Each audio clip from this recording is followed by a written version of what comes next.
So now we're going to look at the background. And normally I tell you to keep the background turned off, but in this instance, I'm going to tell you to turn it on. And the reason why is because we can't see the changes that we're making to the background unless we have the background enabled.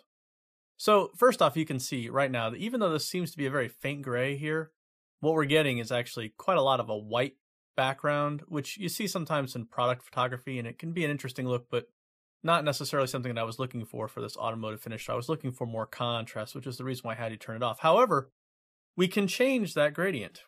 If we launch the background settings, you'll see here that we have two ramps. We have our color ramp. This allows us to select either our top color or our bottom color to create a new color in our color ramp, and we can set these for whatever colors we like. By double clicking, we can create a arrow, and this arrow can also have its own color. So just for the sake of argument, I'll go ahead and create something like an orange, and you can see how that goes. So this orange is our color ramp. However, it has to mix with our luminosity ramp. And right now you can see we have two. We have a black and a white. And again, we can do the same thing as before. We can double click and we can set this for any gray value we like. Just click that guy. There we go. We can set that for something lighter like so. And maybe we can set this guy for something darker like so. Hit OK. And you'll see that we end up with a very, very different type of lighting scenario. So this is more or less what I like to think of as the sky dome in Maxwell on steroids.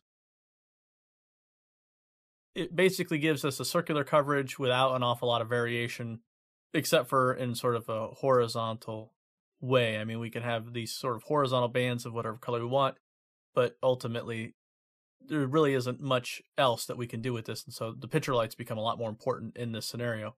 I'm going to click on this arrow and delete it, and that's going to take care of that. I'm going to click on this arrow and delete it, and I'm just going to set this guy back to white, like so. And that way we can get back to our default state. Now notice here that we have peak wattage. Now this is going to impact how strong this is. So right now we'll leave this at 50. And of course remember that this is going to have a direct impact on what it is that our exposure, our EV value in Maxwell is. So right now this is saying 50 watt at the bottom here. If we set this for something more like, say, 10 watt at the bottom, you'll see that we end up with a much more gray type of render. And again, the reason why is because we have our EV set so low that we see a lot of this impact. However, if we had our EV value set higher, then this wouldn't have as much impact, and it would be more of just sort of a kind of a generic fill light. If you need to create a sky type gradient effect or a land type gradient effect, this is certainly something that you could find beneficial for that reason. You can also have the background be set to transparent. Now, what will happen is we won't see that in either Maxwell or in our HDR Studio Live canvas. And the idea being is that when we output an EXR, which can support transparency, it will export that EXR transparency, which Maxwell can read, although it doesn't do us an awful lot of good, and which, if you use a plugin in Photoshop, you can also use to composite. But here's the thing. We don't really need that, and I'll show you why. Because this first tab is HDRI, and this is where things get really interesting. If we go up to Browse, we can actually load an HDRI, and what I'll do is I'll go over to my computer, C drive, program files, and we will go over to Next Limit, which is right here, Maxwell 2, and our top folder is HDRI, and this is where we'll find those DOSH sample files. We want to change from EXR to HDR, and I'm just going to choose one of these skies. I'll just choose the first sky. And these are not tremendously high resolution HDR files, but we can do a lot of the same things that we would do in Maxwell here.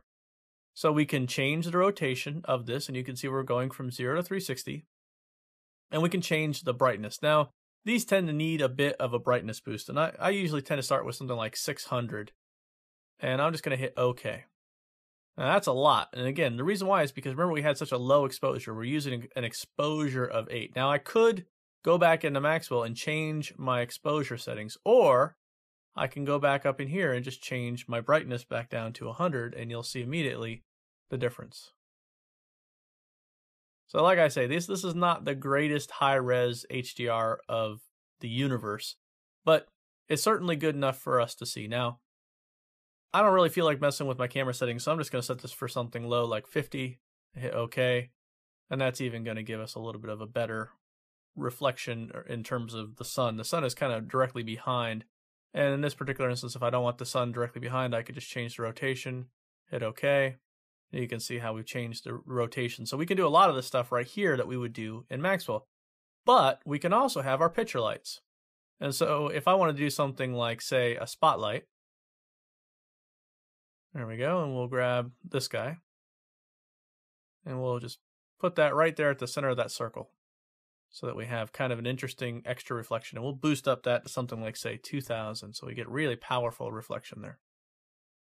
You can see that by having a powerful spotlight here, we can get this interesting reflection that will fight successfully this background, but we can composite these picture lights and, for that matter, our primitives.